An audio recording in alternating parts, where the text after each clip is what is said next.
All right, what's up, everyone? Welcome back to the channel on YouTube. Make sure you like and subscribe to the channel. But we're back on YouTube with the basketball podcast, with Sports Yak podcast. We got Tim back in the building. How you doing, man? Yes, sir, man. Doing great. I've just been attached to Twitter all day with all the different trades that are going on, man. I'm excited to just kind of talk about it and rehash what happened because it was a wild day in the NBA. Yep, it was a crazy week to be honest. Like starting Yeah. with the Kyrie trade, but yeah, today was just like keep refreshing Twitter from like 1 o'clock to 3 o'clock, basically. Dude, it was the first time I actually like watched the NBA like ESPN trade deadline show, and I was sitting there on the couch like watching the show, refreshing Twitter, just like that's all I could do. I could not, yeah, I couldn't draw myself away from it, man. I was locked in. Yeah, were you actually awake for the KD trade? I was asleep. No, yeah, I went to sleep. I stayed up last night a little bit and watched my Sooners lose to Baylor, and then right after they lost, I went to sleep. I think the trade happened dude, I think it happened maybe like 30 minutes after I went to sleep, like looking back at things. So, I think it was like at um, 1:30 or something like that. okay, 1:30 maybe a.m. not. East Coast. Yeah. I think I went to bed at like midnight, and I Okay. felt like it happened like right after, just based off of like waking up this morning and looking back, because of course you wake up and you're like, let's get on Twitter. Yeah. my It was my funny. Twitter usage is all time. Like right now, I haven't been using Twitter very much, but like this week, it's just skyrocketed. So It's averaging like 5 hours per day, probably. I'm nervous for my screen time notification to come through on Sunday morning. It went up 40% this week. Yeah, yeah, it's gonna be bad. But yeah, I think the trade that kicked off pretty much everything was probably the Kyrie trade. Kyrie requesting a trade from Brooklyn Nets, which it was kind of unexpected actually. And they were on a good stretch before KD got injured, and then it just came out. I think last Friday, the Yeah, 1st of February, maybe, or you say even yeah, I think that's right. Yeah, 1st of February, 2nd of February. But you say unexpected, but it's Kyrie Irving. So like, I mean, I guess everything with him is unexpected to some degree, right? But there was some writing on the wall with the summer with the Nets and everything, and the stuff that happened earlier in the season with Kyrie. But you're right, like that definitely once he made that request, and especially once they accommodated that request and traded him to Dallas, it was like that lit the fuse, and then everybody else was just like, let's get it. yeah. you know, what do you think about that move? You think that makes Dallas a contender? Yeah, I was gonna ask you. I mean, your first impression going to Dallas. I mean, everybody thought he was going to the Lakers, or I mean, I feel like Dallas may be the second or third option. Maybe I don't know if there was any other options out there, willing to give up maybe a couple first round picks or whatever. Or actually, they didn't even get a first round pick. I think they just got I guess they got Yeah. one first round pick. They got Dinwiddie and Finney Smith because I think the main reason I think Lakers fans were mad too that they were saying that they kind of want to compete right now because they still have Mm. Durant on the roster, which kind of turned out to be a lie because Yeah. you know how KD's going to react if What Kyrie's are you injured. what are you talking about, man? They're kicking the Bulls' ass right now. They're about to win. 30 seconds left. They're up 9. They're competing. Yeah, we could get into the roster a little bit later. I mean, I feel like they still have a lot of solid, not anybody like A plus, but solid C and B players on their roster right now. Yeah, they got. I mean, the interesting thing with the Nets now, and I guess you got to see it a little bit before you make too many assessments. But just judging off of what these guys have done elsewhere, and I'm just glancing over here at the game, looking at them, making sure I know all the guys that are playing for the Nets. But yeah, I mean, they just don't have a superstar, but they got a lot of really good role players. So I haven't looked or anything at what their cap looks like. I got to imagine that I mean, they don't have any max guys at this point, right? Yeah, So Bridges maybe highest paid player probably. He's making like 25 or something like that. that's right. He got his extension already. That's right. Yeah. Yeah, it'll be interesting to see if they can do something in the summer, because it's not like this team right now is a championship contender now that they traded away those guys, but they do have, I think, a really good core. And if they can, find a way to keep most of these guys that they've acquired and add, really just one star player, maybe they're not championship contenders, but they'd be a tough, playoff team to play in the East. So, it's looking at the Nets, and there's been a lot of talk today about how they're the biggest disappointment or this or that, which is probably true. But just looking at it from like, everything that transpired and then where they're at right now, I feel like they've made a pretty good number of moves between the KD and the Kyrie trade, and to kind of restock and make the best out of what ended up being a bad situation, just from purely the Nets front office standpoint. So I mean, I guess we'll see what happens, but I feel like they salvaged it okay. Yeah. I mean, I think they have a lot of good quality role players, or sorry, good starters actually, just missing maybe that one all-star, which Yeah, maybe they're hoping Bridges can maybe take another step, or maybe even Cam Thomas. Cam, I yeah, mean, he Cam scored Thomas. tonight. He wasn't doing too well when I was watching the first half, but yeah, I mean, he's coming Really? off what 3 40-point games. But Yeah. yeah, I mean, I was a little bit surprised that they only got Dinwiddie, Finney Smith in a first and a couple seconds. Yeah, But I but guess for Kyrie, I mean, right, but not really though, because he's a free. Well, I he's mean, a I guess he. potential free agent this summer. Yeah, Yeah, so and then you just and like, we've mentioned it. It's Kyrie. You just don't know like where his head's at, yeah, you know. exactly. So it's tough. But I found it interesting. Did you see that report that said that um, what's his name, the Nets owner, um, Ishbia, yeah, Matt whatever. Ishbia. Yeah. Yeah, there was basically a standing order of don't trade Kyrie to the Lakers. Did you see that? Oh, Joe Tsai. Okay. Joe Tsai. Yeah. Yeah, yeah. Yeah. Sorry. Yeah, yeah. No, not the Suns owner. The Yeah, Nets owner the probably. Nets Yeah. owner. Yeah. Yeah, did you see that? Yeah. I don't know how much truth there is, but I feel like you said, I mean, they still got quality players. Like, the most quality player they were going to get from the Lakers was maybe like Lonnie Walker or something like that. Yeah. So, Yeah, I would say that what they got back is probably better than what the Lakers could have offered them. Um, so I mean, I think you're right, but it yeah. is kind of funny whenever you hear stories like that of like just the pettiness that might be going on behind the scenes of I don't care I don't care what they offer. Do not accept it. I mean, the trade that the Lakers, I mean, that was reported from the Lakers was like Russ, 2 first-round picks, Reeves, Max Christie, and maybe I'm forgetting somebody else too. It's pretty much everybody, like all their basically Yeah. assets that the Lakers have, and Yeah. probably a couple seconds as well. So, I mean, it was going to be a little bit unrealistic from the Lakers side just to give up like half their roster, which we'll see later is like the Lakers got more than what they gave out. Basically, they got a solid rotation now, I think, Yeah. just from an average NBA player perspective. Well, I think we should wait before we jump into them because Yeah, there's still the Katie aspect of the Nets to talk about a little bit. But yeah, we'll talk about it. But they did well for themselves, I'd say. yeah, But but yeah, so I mean, from the Dallas side, I think yeah, it's obviously like a remix version of what Brunson brought, the last couple of years, especially in the playoffs last year. a little He better was a version. Yeah, a better version. He was a major loss to them, I think, this year, and I Hmm. think they needed that Hmm. boost from a second guy because I feel like Dinwiddie's good, but he's not really a Yeah, second banana on a championship team. no. Um, so yeah, I mean Kyrie, I feel like I don't know how good the fit is gonna be, to be honest. Like I still need to see it on the court. Like obviously we all do, but like I'm not as high on it, I think, as other people. See, and one thing that they were talked about today on the trade deadline ESPN show was how much they like it because they were saying basically split the court, put Kyrie on the right side, put Luka on the left, and how our defense is going to be able to load up against those guys because you just skip it to the other guy and you got a bucket basically, which in theory is true. But we've seen a lot of times where you put these two, ball dominant guys together and it maybe isn't the easiest thing initially. So I think you're right. It'll be interesting because the Mavericks have played in such a style where it's Luka centric, everything, especially this season without Brunson and all of that. He's carried a huge load. So, you think, okay, this is going to make him more efficient. It's going to make him fresher. It's going to be better, which is probably true.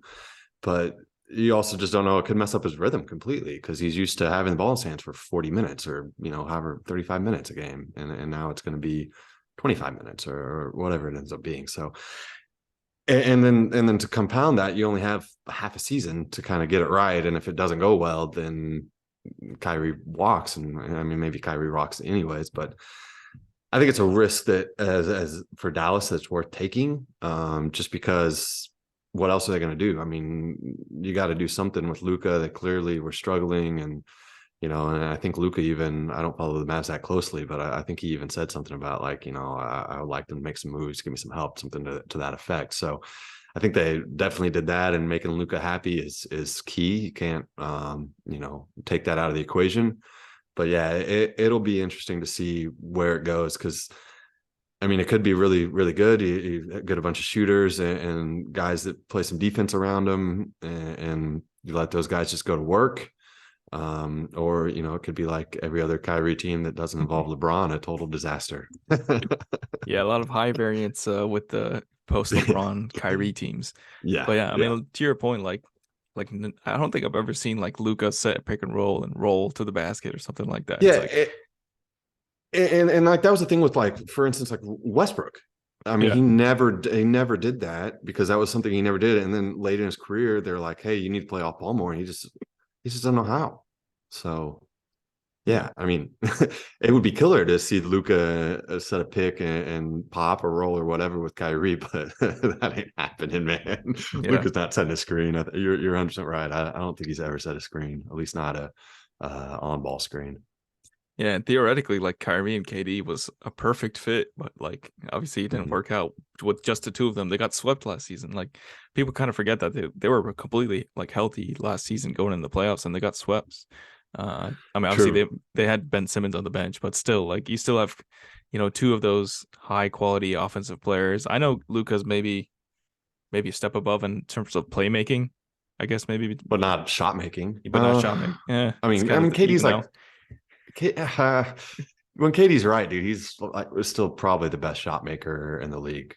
You know Yeah. what I mean? Like And Luca's up there, there, and but last year, like KD's like probably one of the best off ball players of all time. He played off ball at yeah. Golden State so much, and he got so many open looks, not only for himself but his teammates as I well. mean, he's Because of off all how the whole much, time at OKC too. I mean, yeah, like Russell. I mean, he did some playmaking, but Russell dominated the ball there, and found KD for open shots. So yeah, I think KD to the with CP3 is going to be unreal, assuming that they're healthy. I guess that's the biggest question when it comes to the Suns. I don't know if you're ready to jump to them yet, but yeah. I mean, just to finish up on Dallas, yeah. I mean, everybody expects their offense to do well, and probably will be just because they have 3-point shooters all over the floor, and then you know obviously the playmaking of Luca, but Mhm. he carried that team to the conference finals and like pretty much by himself last season, obviously with Brunson. But I mean, the main issue will be their defense with Yeah. Maxi Kleber and Dwight Powell, picking up all the slack, and hopefully, Finney Smith can do some work. But at the Yeah. guards, it might be a little bit of barbecue chicken. Yeah. Well, and I heard the stat earlier, and I don't remember it off the top of my head, but they're somewhere in like the 20th rankings for defensive rating already. And adding Kyrie isn't going to make that any better. Not to, Kyrie tries, but he's just not going to be a good defender ever because of his size. So, yeah, that's a huge concern for sure, too. Well, we'll see. I mean, like you said, Luca carried him by himself to the conference finals last year. So, maybe that's you just add the Luca magic, and you get Kyrie with some clutch shot making, and that's all you need. So you can't discount the offensive firepower there at all. And I don't know. I mean, but the Suns are going to have so much offensive firepower too.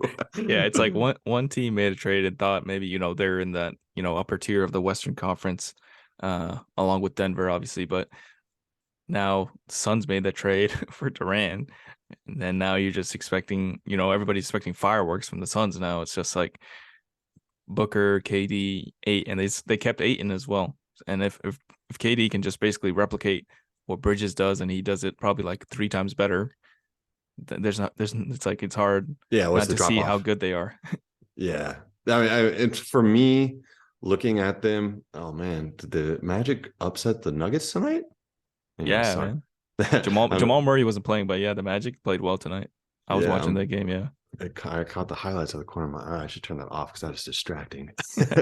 But yeah, to me, the Suns, the biggest question for them is, like I said, is just going to be, can CP3 and can Chris Paul, and even to an extent Devin Booker, stay healthy for the whole playoffs? Because that's been, I mean, both Chris Paul and Kevin Durant will probably have at least one more championship or one championship if they had better playoff health because both of them have had multiple times where they get injured in the playoffs, and so the Suns. I mean, yeah, they made a great deal on paper. They are the best team, I'd say, like most talented team.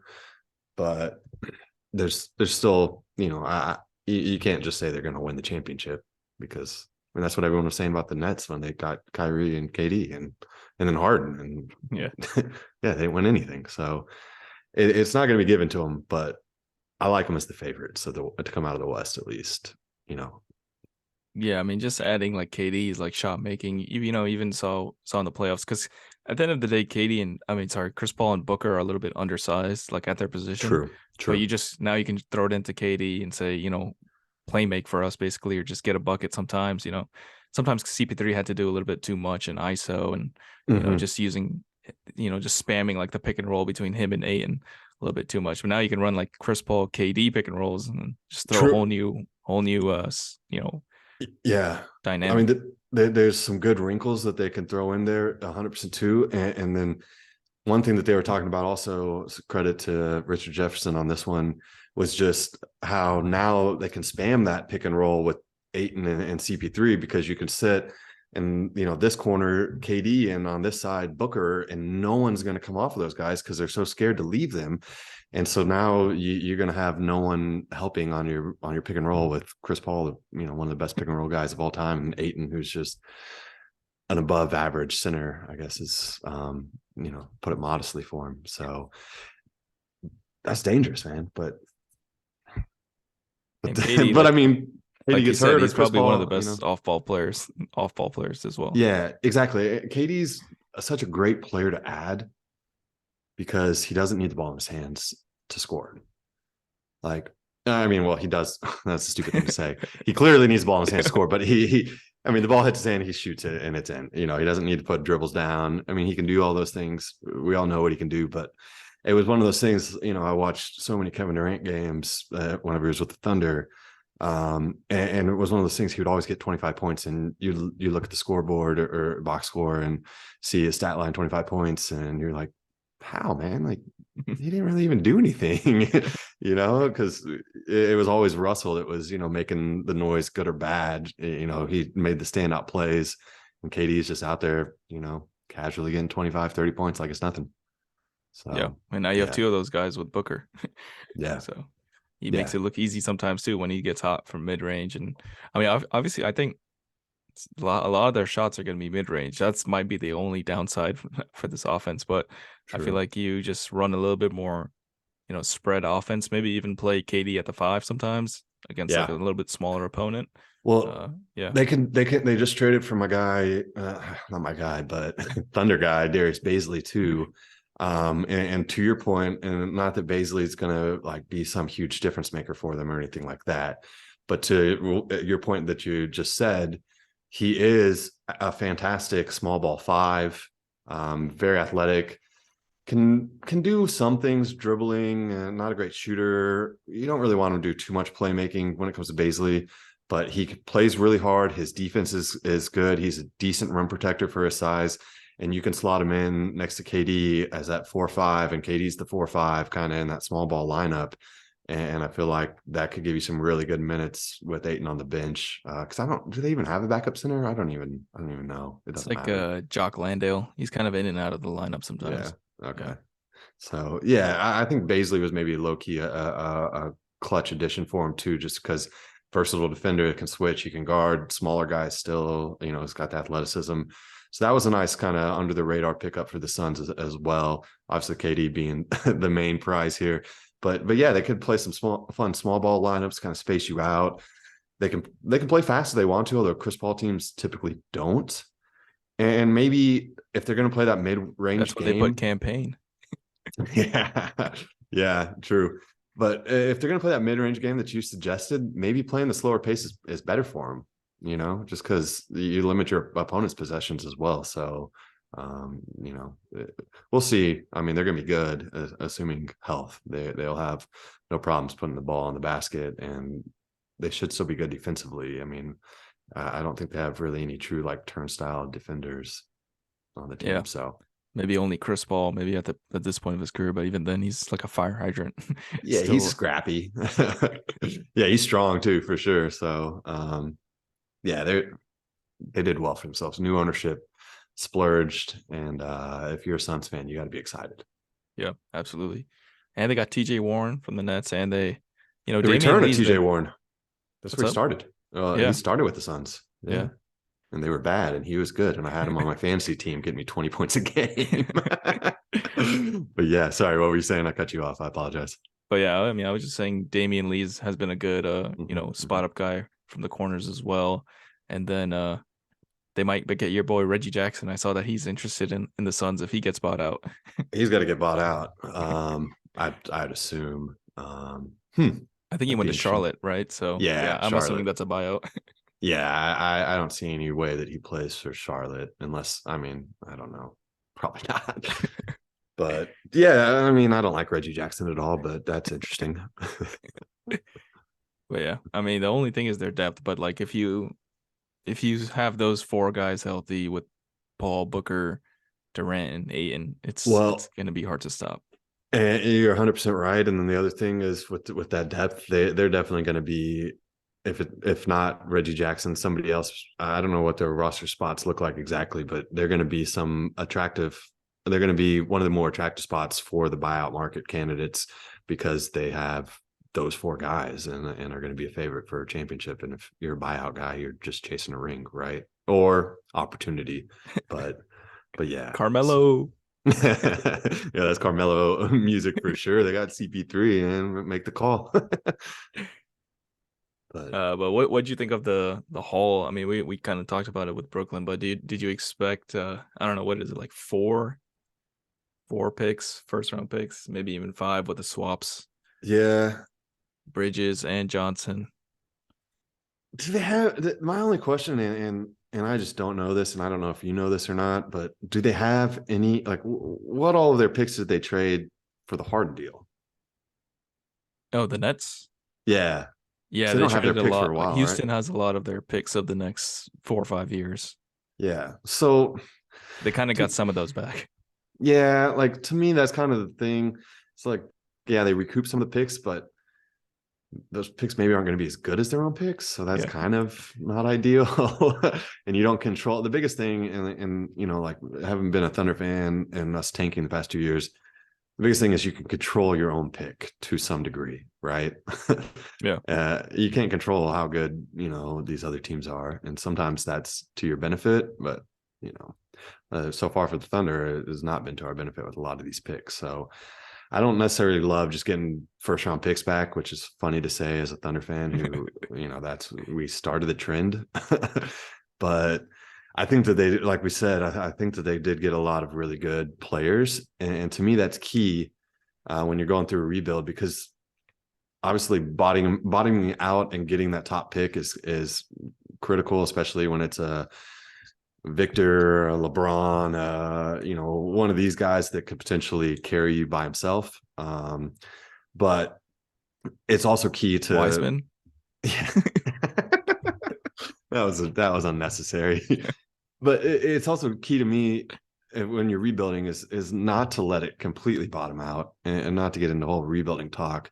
But I think that that's one of the things that the Nets did really well is they have enough NBA talented players that are going to have and that's what the Nets did well before they brought in KD and everybody. They had the good culture. They had, gritty guys that just kind of went out there and got the job done. And I think that there may be a little bit back to Yeah, that. I mean, they were a playoff team with that Russell, Jared Allen, Yeah. Levert. They were. And I think Dinwiddie was on the team too. Man, Yeah, it was a solid team.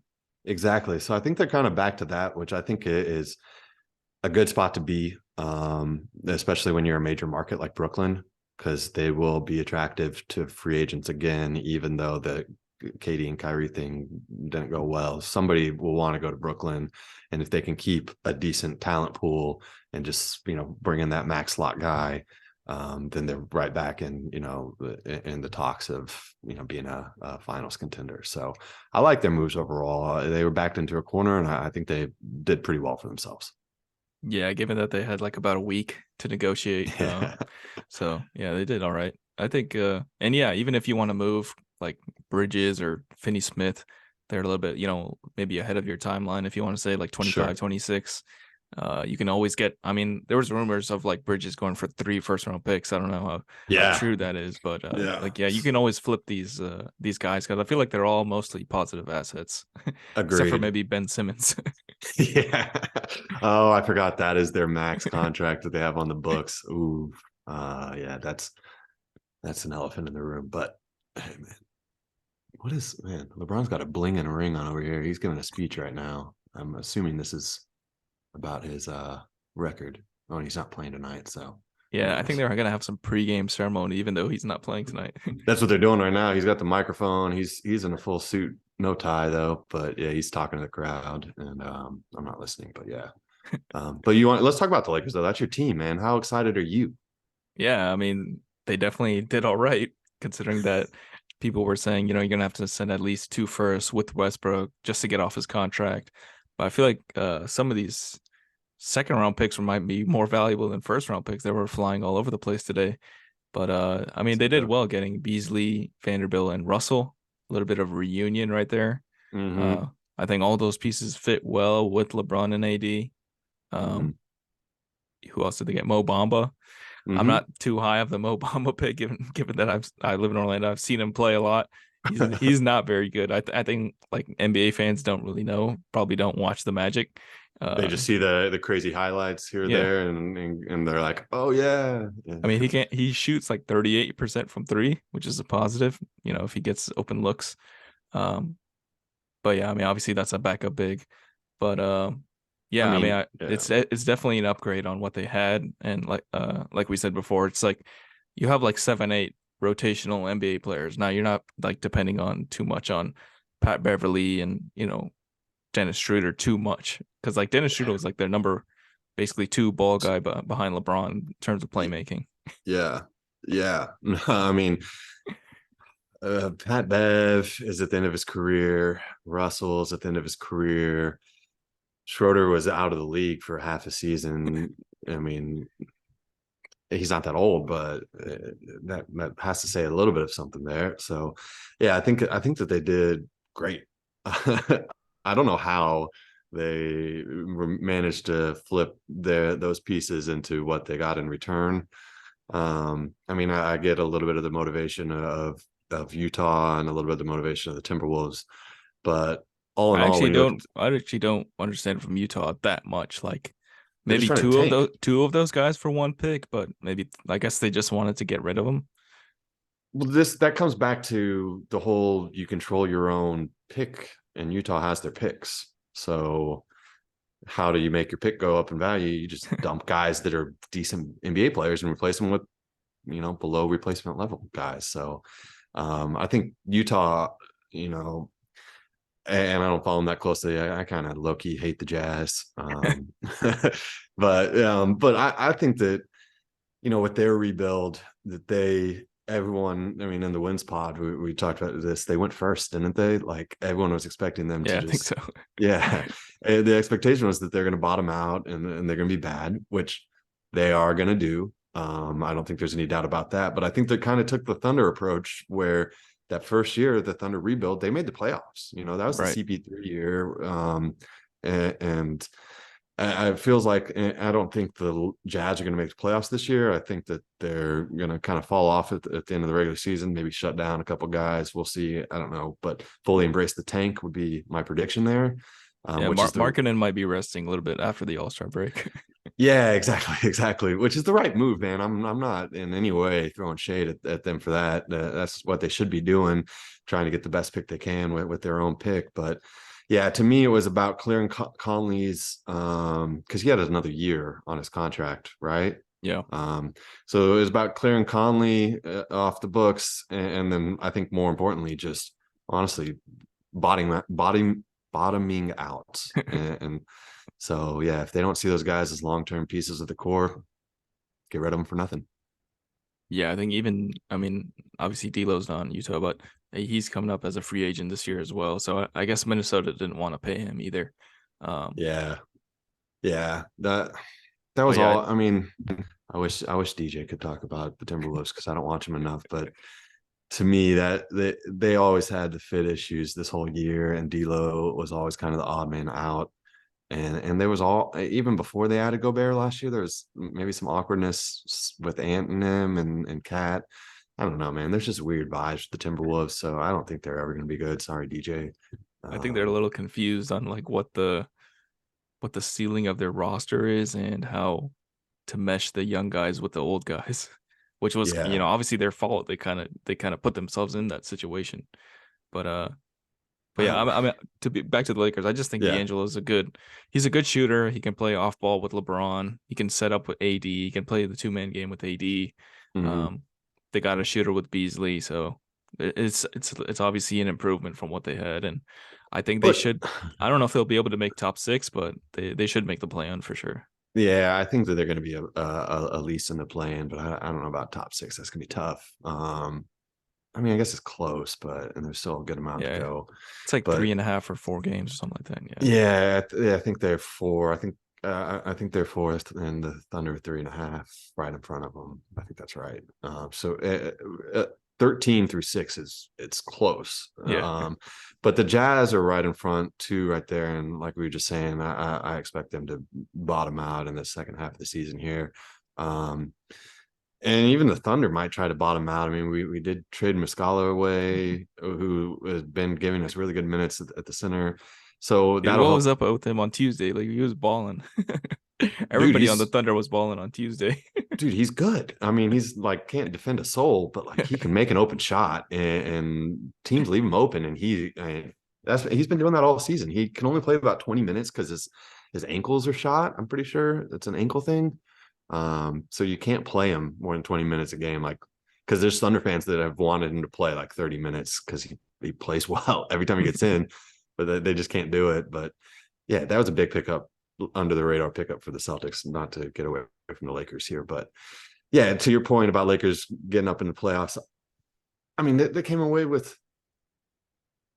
it feels like they got like the two or three best players out of those deals. I mean, I don't, because like D'Lo out of the three team or out of that deal was the best player currently, right? I mean, I guess you can maybe say Like so I Conley. don't know, mix like I don't know, like I feel like the national guys kind of hate D'Lo. I don't know why, but Yeah. they think Conley's better than him right now. But I don't know. We'll see Hey, about that. I don't know. Yeah. Okay. Well, I mean, you Maybe could he's just call a it. better fit as a pass first point guard next to in Minnesota. But yeah, I feel like Yeah. D'Lo's a better overall player. I mean, if I'm the Lakers, I'd rather have D'Lo than Mike Conley personally. But maybe I'm wrong. But yeah, I'm with you there. So I mean, even if we're saying Conley's the best player in that trade, D'Lo's a close second, and what they gave up, the way Russell's been playing, he's a distant third in this conversation. And in fact, I mean, you can maybe make an argument that the other wings that they got, Vanderbilt and what's his name? I'm blanking on his name, but Easily. Yeah. yeah, Beasley. I mean, you can make an argument that they got the third and fourth best assets in that trade too. Might be So more valuable, especially on this team. yeah, 100%. So I really like what they did. If they had this team from the start of the season, I'm not saying that I put them in the West Finals, but I think that they would be maybe a top four, top five team if they had this whole squad for the whole season.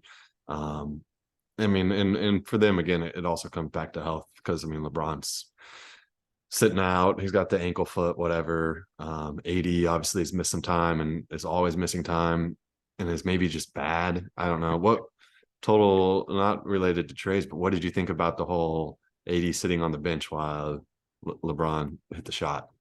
So yeah, I think the play before he like dove headfirst and like into the crowd to save a ball like a couple plays before. I think he was just resting his foot. To be honest, I think he's still laboring his foot injury. He's just been like I don't Yeah. know, just going through injuries a lot the last Yeah. couple of years, obviously. So yeah, I think he was just resting. I mean, if there was like genuinely bad blood between him and LeBron, I don't think like I don't know if he'd still be on the roster. To be honest. For sure. For sure. But I mean, he's still even then he still has been a bit of a disappointment ever since the championship as he drains a Yeah. shot. The first shot, he just drained it. So, I mean, you kind of just see these crazy stretches from him where he's like blocking shots, rotating on defense, even spreading the floor sometimes. Like that, I remember the Milwaukee game early this year where it looks like he's like a top 5 player in the NBA, and then you Mhm. just see games like he had on Tuesday where he's just kind of, I feel like he's Like no going through score. it like 50% maybe. But Yeah. yeah, Yeah, you bring up a good point. Nobody knows how bad his foot or any other injury might be. So it's tough. Man, he just let Giannis blow right past him for a yeah, dunk. exactly. So, anyways, the Lakers, they're not going to win a championship this year unless AD gets back to 100% of being himself, and LeBron can stay healthy. I mean, LeBron doesn't need to necessarily do anything different, just be healthy. And then the role players got to play their part, and maybe they can get lucky. But probably a second round exit for him at best case, I'd say. At least they have a shot because they can actually shoot threes now. True, and we'll see about that, but it can't be worse, I guess, Yeah, right? exactly. And maybe we'll miss that spark off the bench that Westbrook provided.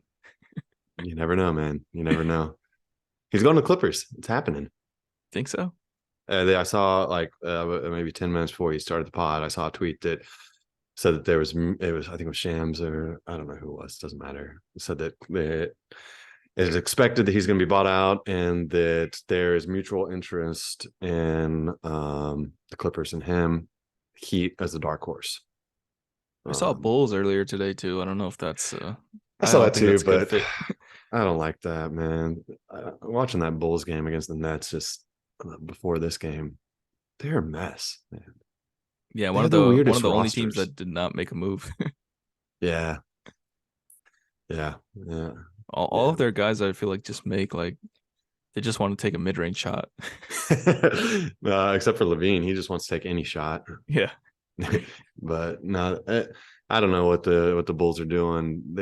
They'd love to stay in that 10, 8 to 10 zone. That's where they've just been hanging out for years. It feels like since D Rose and that team kind of moved on. It feels like they've just been in NBA purgatory, and apparently they want to keep Vucevic and DeRozan and Levine together so they can keep staying in 10th place.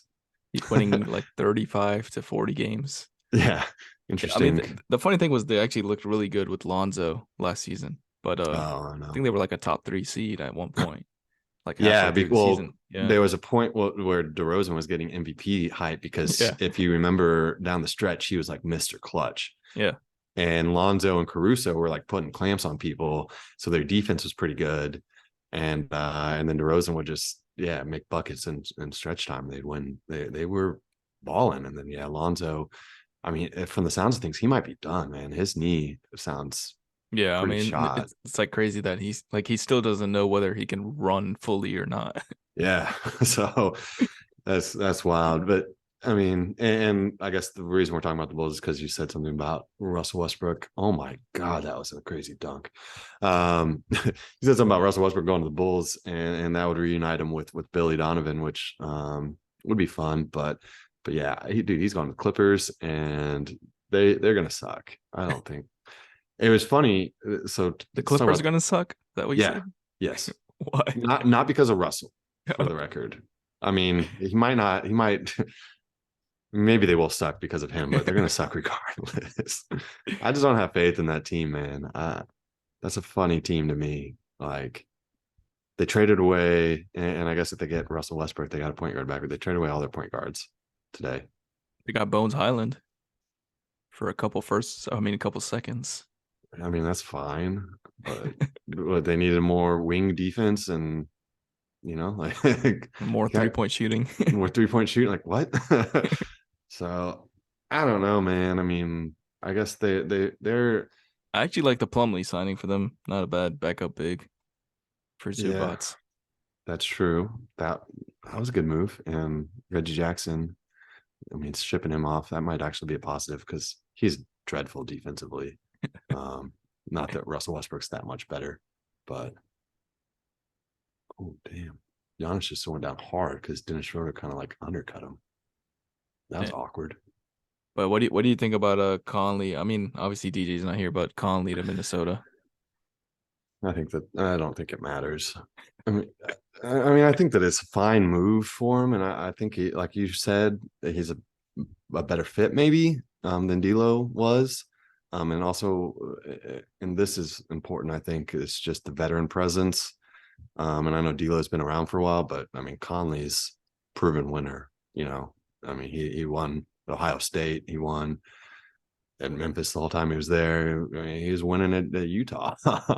So I think that there is something to be said about having that kind of presence, and maybe he can help right the ship because there seems to be some locker room issues going on with the Timberwolves.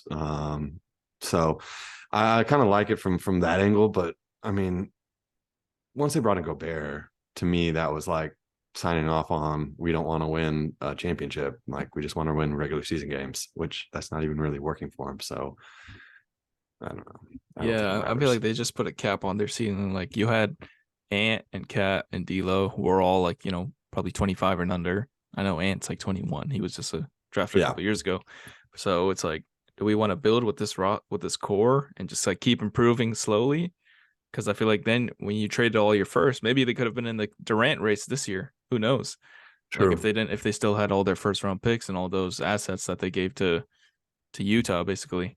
So I mean, like Conley is just a move to better integrate Gobert because I think he had good chemistry with Gobert the last couple of years in Utah. So it's just another move to they gave up some assets to get Conley, and you're just doing it just so you can win maybe the first round. Like, what are we doing? Yeah, I'm 100% with you. Like it's short sighted. I think for sure. I mean, Conley can't have that many years left. One, like, and kind of same thing with Gobert. Not that he was part of the trade Yeah, today, I mean he's but not super young, but he's 30, I think. yeah, and it's not like old guys age that well. They typically don't play much past like 32, right? Like, so I don't know, man. I don't like the Timberwolves. I mean, to me, the biggest issue there's a couple issues. One thing that's the biggest issue is just Cat is just a loser. And I don't know what it is, man. Like, and maybe I'm wrong, but like He's the barely dude just played this year, man. Give him a break.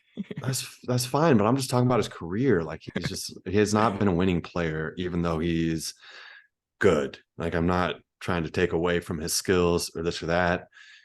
Big problem is defensively still he's not that great, which is why they bring in Gobert, but that's just stupid to me because it's stupid. Like Cats should be a center, not a power forward.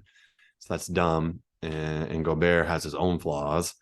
And then there's been the open riff a little bit with like Cat calling out Ant for eating poorly and just things like that, man. That like if they were a solid team, like that stuff wouldn't be happening in the media. You know what I mean? So Yeah. that's the stuff that I think maybe Mike Conley can kind of come in and be the leader of because he has that experience and he can say, guys, I've done stuff in the league that you guys have never done. So, but who knows, man? I mean, because if guys don't want to listen, they don't want to listen. So, if they can correct and get their chemistry right, they have talented players.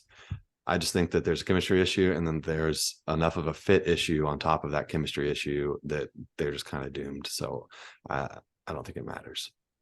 Yeah, I mean that's the main issue at the end of the day is playing Cat and Gobert at the same time. Yeah. And I feel like they're gonna compound their mistake by trading Cat like in 1 or 2 years just to fit in Gobert. But I feel like that you might Future have to Thunder trade Gobert Cat. maybe in 2 years. Yeah. Well, he might just retire. But Cat, future Thunder player right there. And then he's going to be a known winner once he comes to the Thunder. I'm just kidding. We got Chet. We don't need Cat. Yeah, I mean We honestly, if Chet played this year, they might be like a 7 or 8 seed. don't tell everybody. We'll surprise him next year. But yeah, next team, I don't know. There's a bunch of small moves now, pretty much, right? Hey, okay. So before we get into some small moves, let's just talk big picture real quick because this was something interesting that they did also on ESPN after the trade deadline passed. They did the top 5 teams in the West Um, and it was just Tristan Thompson, Vince Carter, and Richard Jefferson. So they were just kind of BSing. But I want to say off the top of my head that this is how they ranked them, and so I want your opinion on this because I'm not sure how I feel about it. I think they put Grizzlies 5. All right, let me guess their Okay. picks. Okay. Yeah. Okay, Yeah. so you Yeah. said Memphis 5, Memphis 4, 5.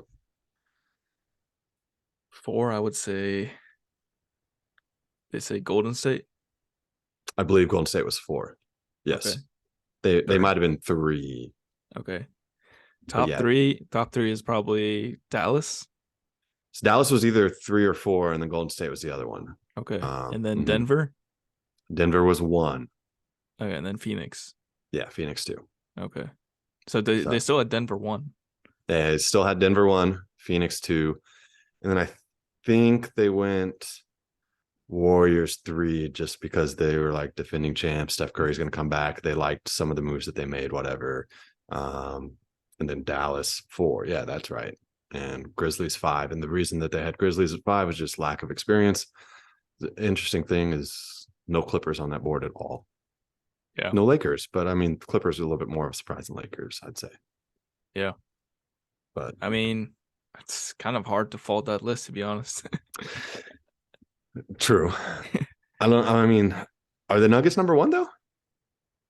I mean, based on like the chemistry that they have this year and the way Jokic is playing, I know they lost to the Magic tonight, but Yeah. with Well, with a healthy Jamal Murray, KCP, Aaron Gordon, they just have a lot of chemistry on KCP was a offense and defense. Yeah, KCP's been good for him. yeah, he's Yeah. been great, great off Yeah. ball. Lakers could definitely use somebody like that. Yeah. Yeah, I guess I got a 4-game lead too. I'm looking at the standings right now. The other interesting one, and this was the same thing they said as Memphis, was Kings, not on that list. Um, but Kings being in 3rd place right now, The Kings got to be pissed, huh? All the teams around them made moves. yeah. I mean, they made their move last year, I guess, and it's working out for them so far, Yeah, right? I mean, they're in 3rd, but but they're does still anybody pretty. expect them to beat? I don't know. I guess they could put up a fight against like Dallas or Golden State, just because I feel like they have enough offense Yeah, to compete with those guys. Maybe. I think for them, this is a fantastic year because they've been in that NBA purgatory range of not making the playoffs, but not getting a top pick for so long. And they're finally going to make the playoffs unless something crazy happens. I think that they're pretty much locked to at least make the play in at this point with their record, even if they totally just lose every game. I think they'll be okay mostly. But yeah, I think that it'll be a good experience year for them. It'll be maybe their whole roster's first time in the playoffs. I don't know. I mean, I'm sure I guess Harrison Harrison Barnes Barnes. probably the only one. Yeah. Yeah. Yeah. But I'm sure there's probably a couple fringe players, but of key Herder. guys. Yeah. Yeah, I guess.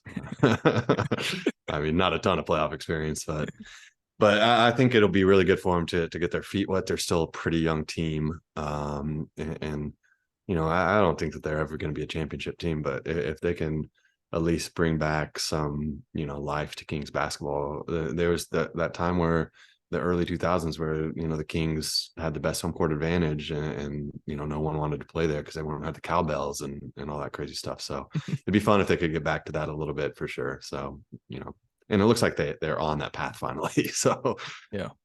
I mean, but they just yeah. need a couple of good, like, solid playoff teams just to get the life back in that city. And, Mhm. just maybe they can attract some free agents as well, maybe in a couple of years with Fox, coming into his prime. And Sabonis is pretty good as well. Sabonis is pretty good, but I don't know if you're ever going to get any free agents to go to Sacramento necessarily. It's kind of the same thing as like Oklahoma City, like fringe guys, but if you're talking major market guys, that's tough sell. Still California, good weather. It's pretty far north. But Not too yeah, far from the Bay, I guess, but maybe. it's like maybe 2 hours, I think, an hour and a half. Hey, if they win like 50 games this year, I'm sure they'll be ecstatic. Yes. No, man, light the beam. I mean, that's been one of the coolest things of the years, lighting the beam. So good on the Kings. Quiet trade deadline for them, but I don't think they really had much that they could do. but yeah, that is tough. They've having their best season. They're in third place, and now they see all these teams behind them in the standings just loading up, ready to come, make a run at them. So good luck, Kings. You can do this. Yeah, just some of the smaller moves, I guess. Josh Hart to the Knicks, solid player. Yeah, Blazers, Blazers are another interesting. confusing team, like the Bulls. Like Yeah, they're kind of happy with 40 wins, I guess. yeah. Like what are they doing? And then that was the funniest thing, that tweet that you sent out, or that you shared with us about how, yeah, Damien's going to put out a statement, and then yeah, he put out the statement with Chris Hayes. That was hilarious. He's Yeah, it's like committed. teams inquiring about Damian Lillard's availability, and then the next tweet is like the Blazers have rejected like any idea of that. Yeah, yeah. So that was very on brand for Lillard, and good for him. But I don't know what they're. I mean, they're kind of stuck in that range too, where if they have Dame, they're going to be good enough to win games, but they don't have enough of a squad around them. Um, and I think Oh, they we saved should talk about the Warriors. that. That's true. James James Wiseman Wiseman, going to the Detroit Pistons for a bunch. I think it was five second round picks, something like yeah, that that. they then immediately rerouted for Gary Payton, Yeah, right? Yeah. yeah. So that's a So proven guy that they know from last year. yeah, which, I mean, he was really good for him, a Yeah. defender. Um, and remember, he went out, got hurt, and it was like, oh my God, are the Warriors going to be able to win another series without Gary Payton? It's like, what? Yeah, that was legit a narrative for like a day after he had that elbow injury. It was like, what are they going to do without him? I don't know. Maybe just give Steph Curry the ball. But yeah, what do you think is wrong with the Warrior? I mean, obviously Curry's been kind of in and out of the lineup a little bit, but is that just the biggest thing? Is just getting consistent health,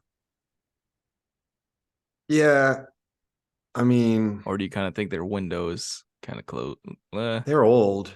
I Yeah, mean, like they're getting old for sure. And then there is, who knows, kind of talking about the behind the scenes stuff that we don't get to see. Who knows what that locker room is really like? We saw the Jordan Poole, Draymond thing before the season started.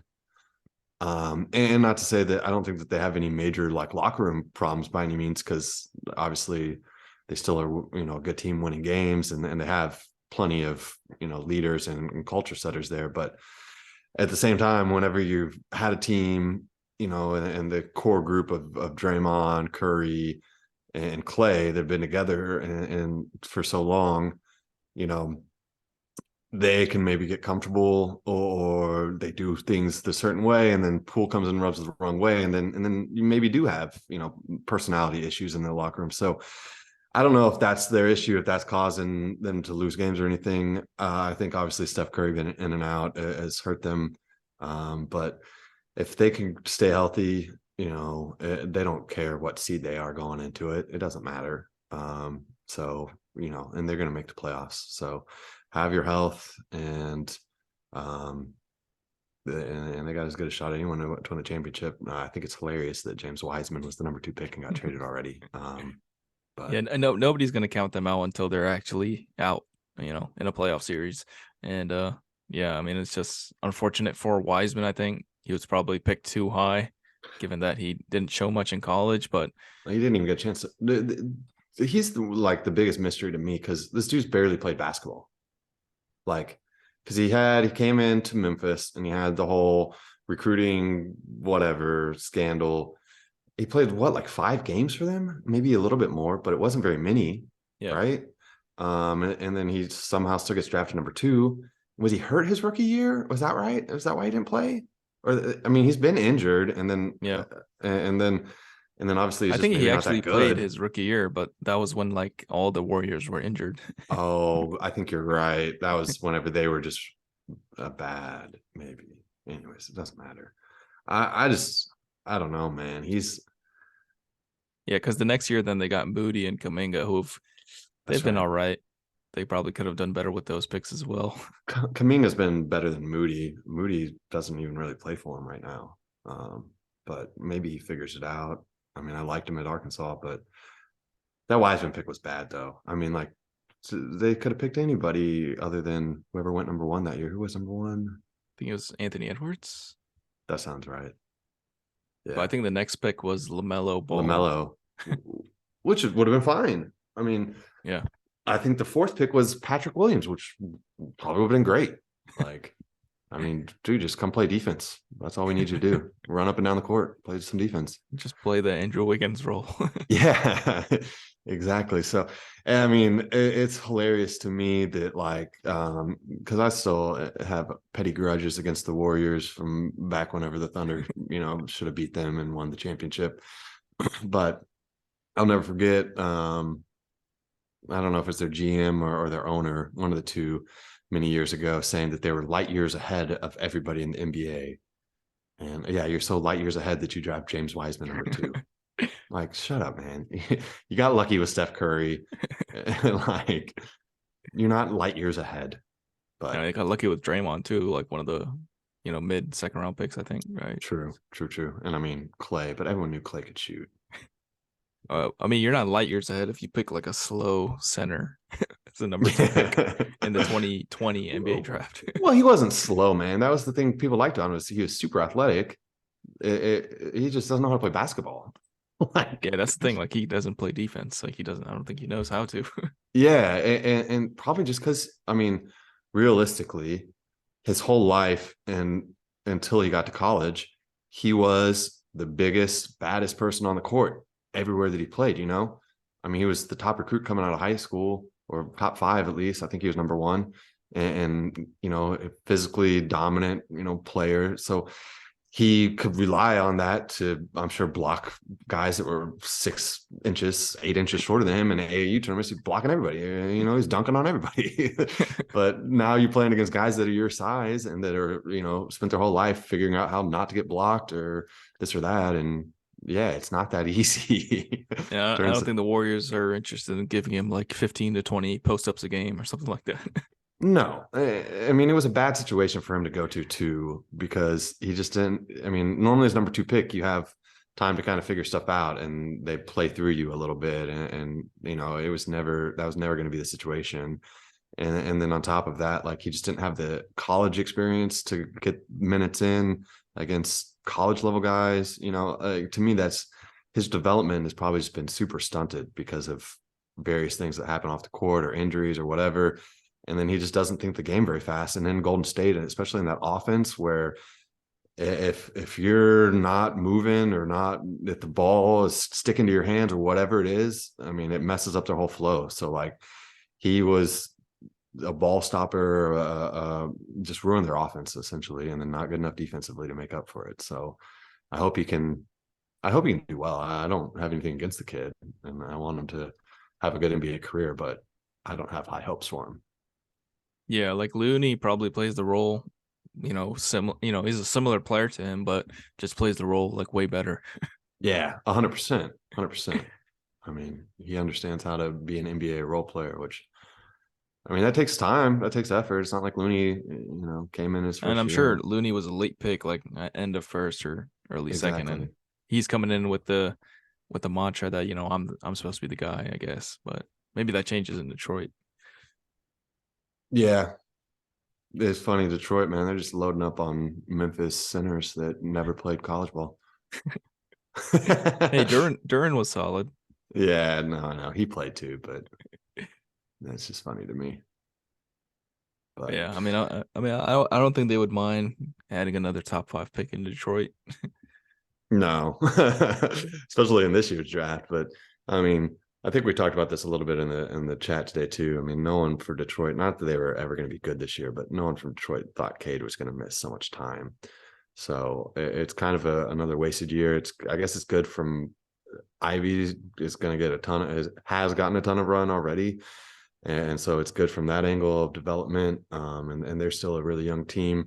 They got a lot of really interesting pieces that maybe don't necessarily fit together with some of these centers and whatnot. But I mean, they're just accumulating talent right now is all they're doing. And I think that Troy Weaver is doing a pretty good job up there. Former OKC Thunder front office guy. So shout out to him. Did he play for the Thunder as well? Or is that a No, different guy? No, they do have some former players in the front office for the Thunder. Actually, Nazi Muhammad's the GM for the Blue in the G League. That's And crazy Eric, because I remember him from SBC. He was in like a couple of our classes. oh yeah, I know. So it's wild whenever you see these dudes, that Or are like Malik, I was thinking Malik Rose.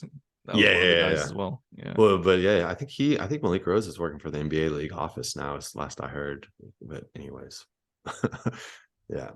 I'm trying to think of other trades, man. You got the list in front of you. What's another Let's fun one? see. Luke Kennard for the Grizzlies, decent backup guard, pretty That was good good. shooter off the bench. Yeah. Good shooter for them. Okay, here's a trade that didn't happen. That I should. John Collins. He's only been rumored to be traded. He's like him and Miles Turner have only been rumored to be traded for the past 3 years, and they're still on their respective teams. Yeah. I think Turner signed an extension, right? Which kind of like Yeah, yeah, he signed like a 2-year extension, um, but yeah, I never really understood why they wanted to trade John Collins. I always liked him as a player. I guess he doesn't really fit that well next to like Capella. Is that the only yeah, reason? but they had John Collins before they had Capella, so like, Yeah. but I think the biggest reason is he doesn't play defense, Yeah. so I think And that's he's why they not a got Capella. great stretch four, I guess. Yeah, but he's fun. He jumps really high and he can shoot it decent. Yeah. But no, I was surprised that he didn't get traded. I guess and what they added, Steve Bay. Apparently Oh, Phoenix was interested in Collins, but obviously they traded for yeah, Durant instead. I think they made the wise move there. Yeah, who else Yeah. got better? I guess in the East, we haven't really talked about much in the East as far as. I mean, It I looks guess like I'm all the talent is coming to the West, the right? West. Yeah, I guess so. I mean, I guess I mentioned Boston trading for my guy Muscala, which low key it was a good trade for them. Did the Sixers make any moves? I guess they traded away Thibault, which was just a cost saving move. They got McDaniels, Oh, decent that's small right. forward. That's right. That's right. He can Yeah, a play little some better of those shooting. PJ Tucker minutes, I guess. A little better shooter there than, I mean, it's hard to be a worse shooter than Matisse. Yeah. Um, yeah, anyone else in the East that I'm forgetting about? I guess you're looking at the Jay list. Crowder to the Bucks. He's back in Milwaukee. Okay. Let's talk Bucks briefly. Does that? To me, they're the best team, I think, in the East. I mean, Like because I would put them as the favorite in the East. yeah, I mean, because last year we got to remember. I mean, the big reason that they lost in the playoffs was because Middleton was out, Exactly. but he's been in and out this year too. So, I mean, we'll see what happens there. But they do have a squad. I love their role players, and obviously Giannis is great. Um, and if Middleton can stay healthy, he's fantastic. But I think Jay Crowder, I kind of hate Jay Crowder because he's always on the floor. Like if you watch any Jay Crowder game throughout his career, he falls on the floor more than any other player. I think I've said this on a previous podcast before. I think Like maybe he's with Embiid might be up there as well. maybe. I'm telling you, dude, it's insane. And one of the funniest things I heard today is they were talking about how the Bucks need a floor guy, a guy that's going to be the first one on the floor. And I was like, okay, that's true. Like Jay Crowder is a floor guy, but I don't think he's necessarily the floor guy that they think he is because he just kind of falls. Like most of the time I see him on the floor, it's not that he's diving after the ball. It's just like he shoots a shot and then somehow he ends up on the ground and no one touched him. You're like, what? So, but I mean, but he comes back to he went to Marquette. He comes back to Milwaukee. I mean, that's kind of fun. And yeah, they got a squad without him. So I think you're Yeah, I right. mean that's gonna obviously depend on their stars as well. I Yeah, think Ingles has been pretty good for them as well. yeah, yeah. Um, and I mean, Brooke Lopez is a hooper for him too. And his brother had the funniest tweet about the Nets. Not to jump around all crazy, but did you see that? I don't think so. Was it today? Yeah, I think it might have been like late last night or this morning. I don't know exactly the timestamp of it, but he said something like, and I don't have it in front of me, but it was something like, this is just like the time that Muppets took on Manhattan, and then promptly all left Manhattan. It's like, yep, that's pretty much what happened, man. They came into Brooklyn and did nothing and then left.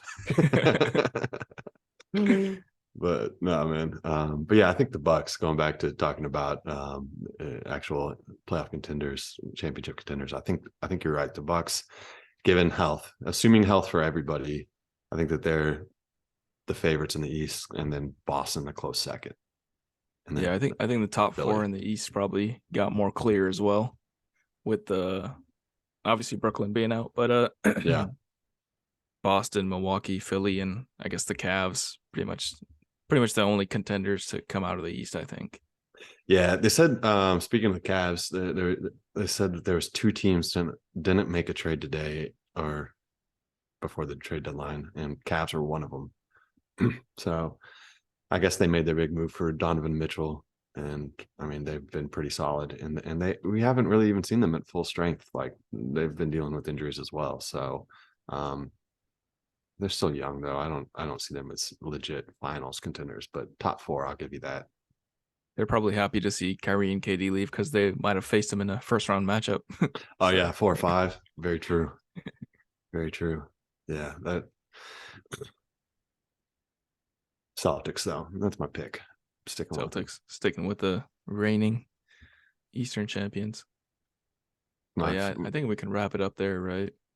Yeah, man. I think we worked through pretty much all the trades of importance, and even some of not that much importance. Yeah. I What's guess your next yeah.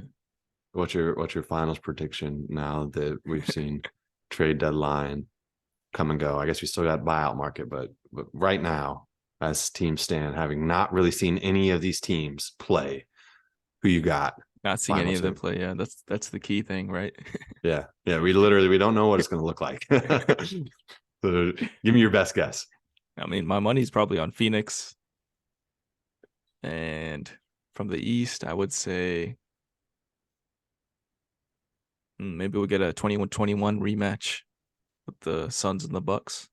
Yeah, I can see that. I can see that. KD versus Giannis again. That'd be It's always fun. always a fun matchup. So yeah, is that yours or you got something different? Really tough, man. I'm gonna go out on a limb and say that somebody on the Suns is gonna get hurt in the playoffs and that they're not gonna make it there. Which isn't that big of a limb to go out on. Um, I kind of want to go. This is stupid, but I kind of want to say Warriors Celtics again.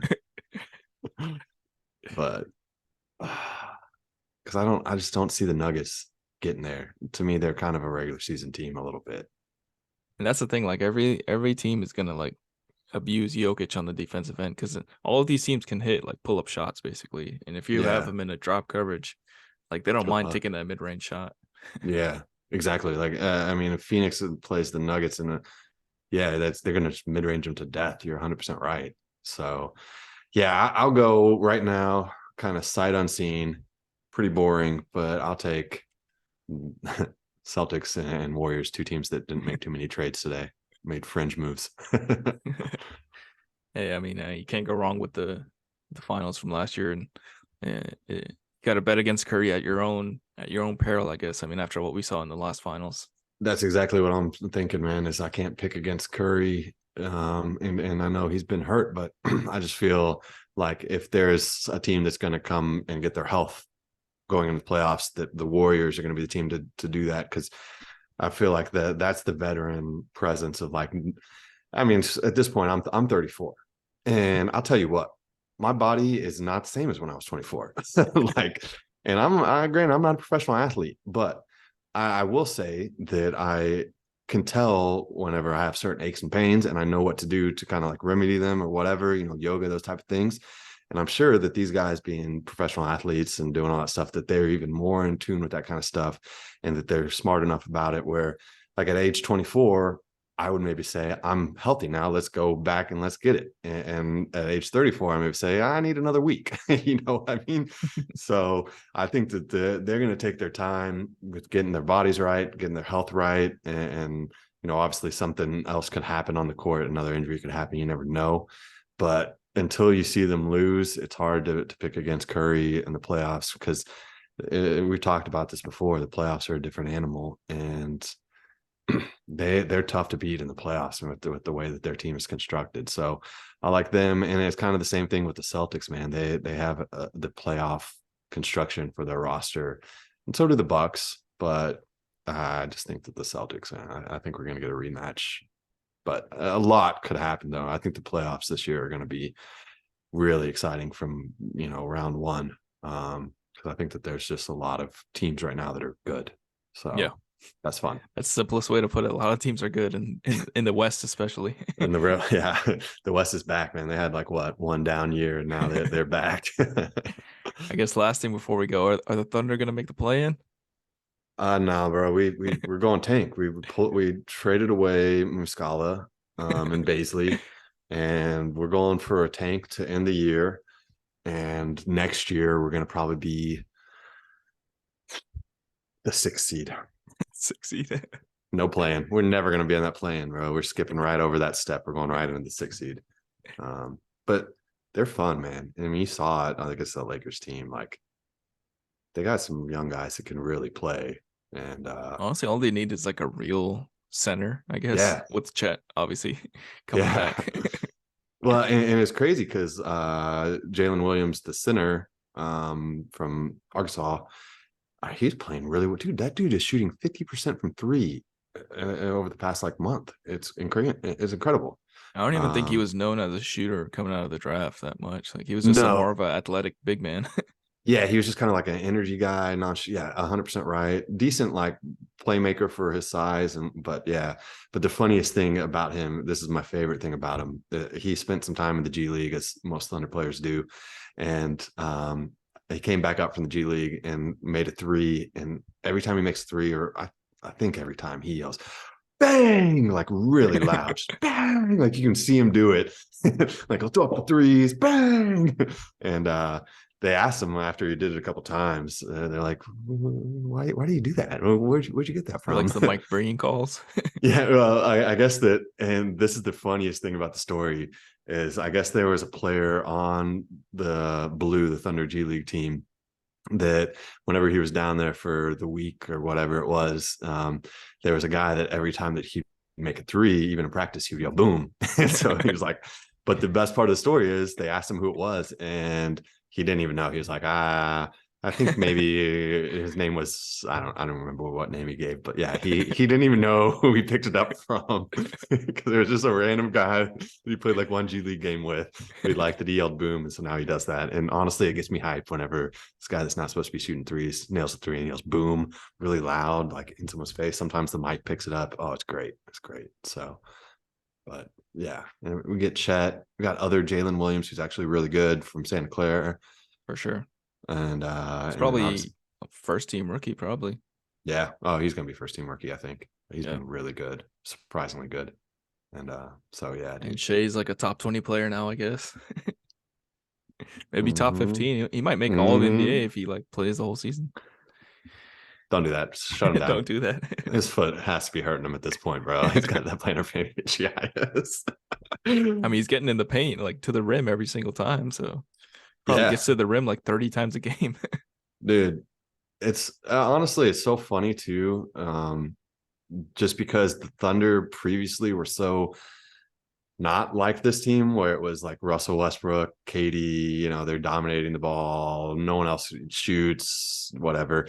Now it's like the ball's flying around, everyone's taking shots. It's really fun basketball, and it's really exciting for me as a Thunder fan because they're built for the playoffs, kind of like what we were just talking about, where everyone on the team can make a decision, can play make, can handle the ball to some degree, can drive, shoot, pass. So when you have all five guys able to catch, make a decision, and make a good decision, and put pressure on the defense, it's really tough to defend that because most of the time in an NBA game, you have one guy, you say, we're just going to ignore him and double, KD and come off of Robertson because Robertson can't shoot.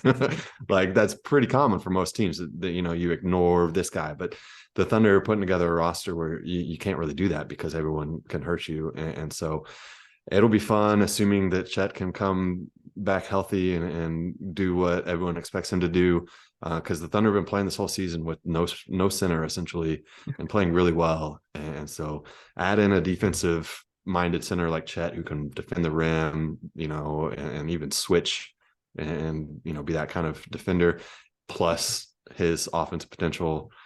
I mean, six might be the low end of them next year. Like, I'm not even kidding, dude. Josh Giddey's pretty good. Like, Yeah, and you add another lottery pick, and obviously Chet comes in, see how good he plays his first year. But yeah, I mean they've mastered the in and out game, driving kick. Everybody's a yeah, shooter. yeah. Your worst shooter is probably Shea, who's even gets to the Well, paint every time, so Dort, it doesn't matter. yeah. Yeah. Yeah, Dort didn't play the other night, so you kind of forgot about how bad of a shooter he is. but he'll still, I mean, honestly, he'll still shoot him, and he's shooting like mid 30s. I want to say, if we put him in the corner, he shoots like 38% from the corner. So stick him over there, we'll be fine. But yeah, man, I've been saying it, and I know you've heard me say it, but the Thunder are going to surprise a lot of people because they have been under the radar, and the whole I mean, I think a narrative lot of around people saw them. it on Tuesday night. Obviously, everybody was watching for LeBron, but I think a lot of True. people were impressed with a lot of their guys. True. No, yeah, you're 100% right. That was the most eyes has been on a Thunder game in years. And the national narrative has just been so beat up about them, tanking this or that. And it's not even really that true. But yeah, they have had really no national TV games. No one's watching them. People in Oklahoma can't even watch them because Bally Sports is the only one that carries them, and Bally Sports is only on Direct TV. So like, I Yeah. know a lot of people in Oklahoma that don't even watch Thunder games right now, and so they're going to surprise a lot of people next year. I mean, they kind of already are this year to some degree, but I, Presti's going to, fill out that roster and make it a roster to win games next year. Like this year, it was like we're still kind of in build mode. I think next year, like this offseason, it's fully like go mode. Like let's get the role players that we might need, although I don't think that they really do because they have enough young guys. But you know what I mean? They're like I said, they don't have a center on the roster right now. They're going to have Chet and a backup next year. Yeah. So that's going to make a big difference. All right. Plus, they're the youngest team in the NBA. That was probably Yeah, like 5 minutes too long on the Thunder, but it's all right. that's fine. People can just turn it off if they got to that point. But thanks for listening if you did. Yep. Thanks for listening. Make sure you like the video, subscribe, and we got to see how the Lakers are actually beating the Bucks right now without any of their guys, basically, except for AD. I know they're up 8 right now, so let's tune into that, man. Good chat, and let's watch these teams, see how it unfolds. We'll have to jump on a pod here in a couple of weeks after the All-Star break and rehash how this went. So, Yep. All right. Sounds good, man. See you.